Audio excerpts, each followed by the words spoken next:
MP आगा रूहुल्लाह के बयान के बाद जो उन्होंने कहा कि 20 दिसंबर के बाद वो स्टूडेंट्स के साथ फिर से एक बार प्रोटेस्ट करेंगे रिजर्वेशन के चलते हुए, उसके चलते हुए आज डिप्टी सीएम सुरेंद्र चौधरी जो एक इवेंट का हिस्सा बने थे श्रीनगर के एसकेआईसीसी में, जब उनसे ये सवाल पूछा गया तो उन्होंने कहा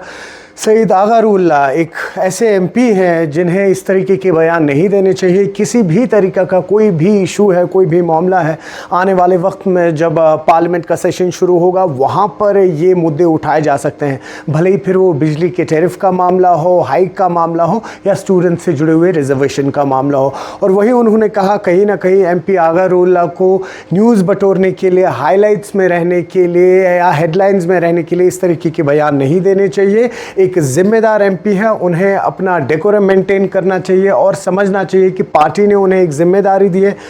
श्रीनगर के लोगों ने उन्हें चुन के लाया है, एक जिम्मेदारी दी है। तो कहीं ना कहीं जितने भी ये इश्यूज़ हैं इस वक्त जो जम्मू कश्मीर के बच्चों से रिलेटेड है या जो यहाँ पर रहने वाले लोगों से रिलेटेड है, वो इश्यूज़ पार्लियामेंट में डिस्कस किए जाए। अगर ज़रूरत आन पड़ी तो गृह मंत्री से मिले, प्रधानमंत्री से मिले, चीफ मिनिस्टर उमर अब्दुल्ला से मिले। लेकिन इन बयानों के बाद कहीं ना कहीं ये समझ आता है कि किस तरह से अब एमपी आगा रूहुल्लाह और नेशनल कॉन्फ्रेंस के बीच में कहीं ना कहीं दूरियां दिखती हुई नज़र आ रही हैं, जो अब और ज़्यादा जिनमें और गैप हो चुकी है। वही अगर हम दूसरी खबर की बात करें तो इस वक्त यहाँ पर अगर कश्मीर की बात करें, मौसम में काफ़ी तेज़ गिरावट आ रही है, जिसके चलते हुए आज भी श्रीनगर का जो तापमान है वो -3.1 डिग्री सेल्सियस रिकॉर्ड किया गया था। हालांकि एडमिनिस्ट्रेशन की माने तो तमाम तैयारियां हो चुकी हैं, भले ही फिर वो स्नो क्लियरेंस मशीन्स हो, लेकिन साथ ही साथ जो यहाँ पर जो इलेक्ट्रिसिटी का क्राइसिस रहता है या जो ये फ्रोज़न पाइप्स होती है जब तापमान माइनस में चले जाते हैं,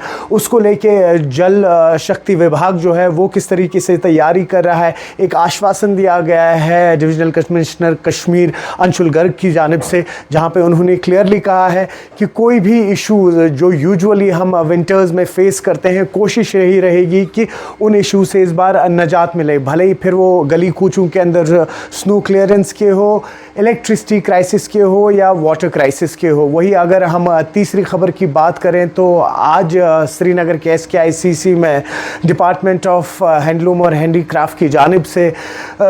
जो आर्टिसंस हैं यहाँ के उनको अवार्ड दिए गए और ये यूटी आर्टिसंस अवार्ड 2024 थे, जिसमें करीबन 38 ऐसे आर्टिसंस हैं जिनको अवार्ड दिया गया। 20 कश्मीर से आर्टिसंस थे और वही 18 आर्टिसंस जम्मू से थे। और वही कहीं ना कहीं जब आर्टिसंस से बात हुई हम लोगों की तो उन्होंने क्लियरली कहा कि बहुत इम्पॉर्टेंट है जो हमारा ये विरसा है इसको बचा के रखें, लेकिन उससे ज़्यादा इम्पॉर्टेंट है जो आर्टिसंस हैं जो अपनी ज़िंदगी दे देते हैं इन फनों के लिए, इन हुनर